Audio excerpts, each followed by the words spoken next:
Hello everyone, কি অবস্থা সবার? আজকে আমরা আনবক্সিং করব Redmi Note 13 Pro Plus। তো চলুন ভিউয়ার্স, মূল ভিডিওতে জাম্প করা যাক। তার আগে যারা এখন পর্যন্ত আমাদের চ্যানেলটি সাবস্ক্রাইব করেনি, please subscribe our channel. Hello everyone, আমি লিমন হোসেন আছি আপনাদের সাথেই। এই হচ্ছে Redmi Note 13 Pro Plus এর বক্সের উপরে আমরা Note 13 Pro Plus লেখা দেখতে পাচ্ছি। বক্সটি আনবক্সিং করার সাথে সাথে আমরা প্রথমে পেয়ে যাচ্ছি আমাদের কাঙ্ক্ষিত ফোনটি, একটি কভার, একটি ইউজার ম্যানুয়াল, 120 ওয়াটের একটি ফাস্ট চার্জার এবং একটি টাইপ সি চার্জিং কেবল। ফোনটির ফ্রন্টে আমরা কর্নিং গরিলা গ্লাস ভিক্টাস দেখতে পাচ্ছি এবং ব্যাক প্যানেলে তারা একটি ভেরিয়েন্টে গ্লাস ইউজ করেছে এবং অন্য একটি ভেরিয়েন্টে ফক্স লেদার ইউজ করেছে এবং সাইড ফ্রেমে তারা প্লাস্টিক ইউজ করেছে। ফোনটির নিচের দিকে রয়েছে SIM card tray, microphone, type C port, speaker grille এবং রাইট হ্যান্ড সাইডে রয়েছে power on off button, volume rocker এবং উপর দিকে তারা ইউজ করেছে IR blaster, noise cancellation mic, secondary speaker এবং প্রেসার রিলিজ পোর্ট। ফোনটিতে তারা IP68 এর রেটিং দিয়েছে, যে কারণে ফোনটি ওয়াটারপ্রুফ, পাশাপাশি ফোনটি কিন্তু ডাস্ট প্রুফও। এই ফোনটি আপনি 30 মিনিটের মতো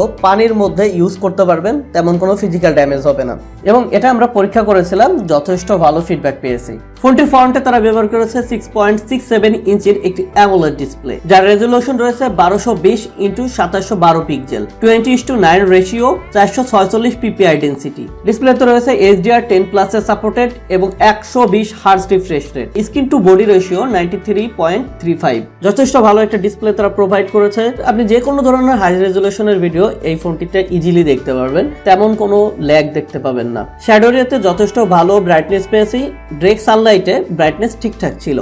ফোনটিতে ব্যবহার করেছে মিডিয়াটেক ডাইমেনসিটি 7200 আল্ট্রা। এটি মূলত একটি ডুয়েল কোরের অক্টা-কোর প্রসেসর। 4 ন্যানোমিলিমিটারের এই ডিসপ্লেতে রয়েছে মালিজি 610, যথেষ্ট ভালো একটা পাওয়ারফুল প্রসেসর। এই প্রসেসরে আপনি যে কোনো গেম ইজিলি খেলতে পারবেন। বিশেষ করে পাবজি, ফ্রি ফায়ারের মতো গেম আমরা ট্রাই করেছিলাম, যথেষ্ট ভালো রেসপন্স পেয়েছি, তেমন কোনো ফ্রেম ড্রপ করেনি। পাশাপাশি এটার হিটিংও মোটামুটি কন্ট্রোলেই ছিল। লং টাইম গেম খেলেও আমরা তেমন কোনো হিটিং লক্ষ্য করিনি এবং ফ্রি ফায়ারে এটার রেজাল্ট দুরান্ত ছিল। ফোনটির ব্যাকে তারা ট্রিপল ক্যামেরা সেটআপ ব্যবহার করেছে, যার মধ্যে মেইন শুটার ক্যামেরাটি রয়েছে 200 মেগাপিক্সেলের, যার অ্যাপারচার রয়েছে 1.65। 8 মেগাপিক্সেলের একটি আল্ট্রা ওয়াইড ক্যামেরা ইউজ করেছে, যার অ্যাপারচার রয়েছে 2.2 এবং 2 মেগাপিক্সেলের একটি মাইক্রো ক্যামেরা ইউজ করেছে, যার অ্যাপারচার রয়েছে 2.4। বেশ কিছু ছবি নিয়েছিলাম, ছবির কালার যথেষ্ট ঠিকঠাক ছিল, ব্রাইট ঠিকঠাক পেয়েছি, ডিটেইলস এর পরিমাণ পর্যাপ্ত ছিল। এই ফোনটির রিয়ার ক্যামেরা দিয়ে আপনি যথেষ্ট ভালো মানের ছবি তুলতে পারবেন। এই ফোনটির রিয়ার ক্যামেরা দিয়ে আপনি সর্বোচ্চ 4K রেজোলিউশনের ভিডিও রেকর্ড করতে পারবেন। ফোনটির ফ্রন্টে ইউজ করা হয়েছে 16 মেগাপিক্সেলের একটি আল্ট্রা ওয়াইড ক্যামেরা, যার অ্যাপারচার রয়েছে 2.45। এই ফোন দিয়ে আপনি যথেষ্ট ভালো মানের সেলফি তুলতে পারবেন। সেলফিতে ব্রাইটনেস ভালো ছিল, কালার কিছুটা বুস্ট আপ করেছিল,